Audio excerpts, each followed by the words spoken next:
Red, White, Blue, and You. Stories about America for all Americans. Welcome to this episode of Red, White, Blue, and You. I'm your host, author, and columnist, Jane Hampton Cook. I want to start with a beautiful quote, one that relates to one of our nation's most cherished freedoms. Here it goes.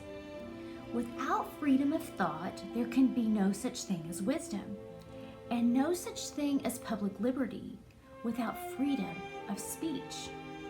Whoever would overthrow the liberty of a nation must begin by subduing freedom of speech. So who said these wise words? Was it George Washington or Thomas Jefferson, Theodore Roosevelt, or Abraham Lincoln? Well, if you read the newspaper in 1722, you would have read the name Silence Dogood, a woman.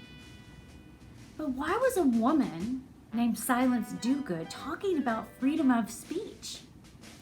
Well, it turns out the real author was Benjamin Franklin, and he was only 16 years old. Why was he talking about freedom of speech at such a young age? Well, his brother had been thrown into jail by the authorities. It was a form of cancel culture. Why did they do this?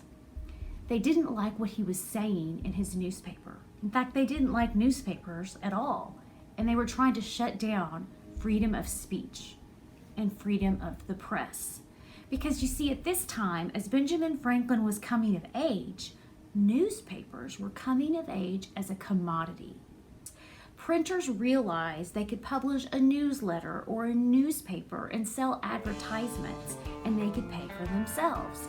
This led to a rapid spread of ideas never before seen.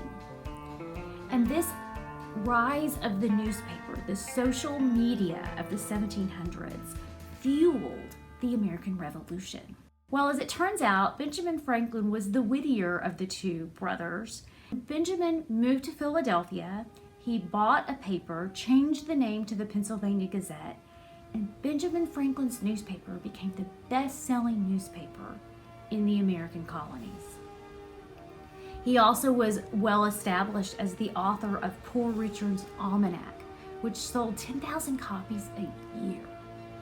Franklin understood freedom of speech and freedom of the press, and that's why he sided with the Patriots during the American Revolution and became an emissary for America to England and to France. At the end of the American Revolution, Benjamin Franklin wrote a letter, and he really had great wisdom and perspective as he reflected on the American Revolution. He said this, "Now, by the press, we can move nations." He understood that newspapers had made it easier to spread information, to spread facts and truths.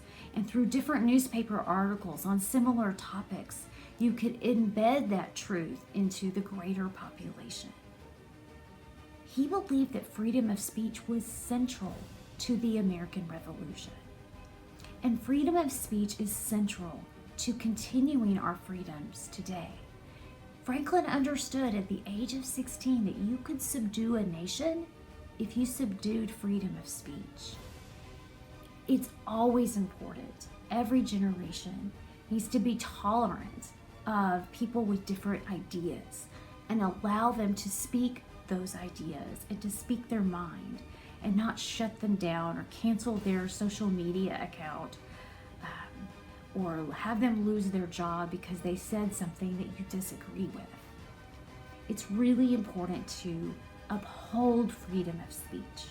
Benjamin Franklin knew that at the age of 16, and look at what he did with his life. Thanks for watching this episode of Red, White, Blue, and You. I'll be talking about other freedoms in other episodes in this season. Be sure to check out Amazon.com. You can purchase my book, Stories of Faith and Courage from the Revolutionary War, where I talk a lot about Benjamin Franklin and use a lot of his lesser known quotes. And then be sure to visit janecook.com and hit subscribe to this video. Thanks so much for watching.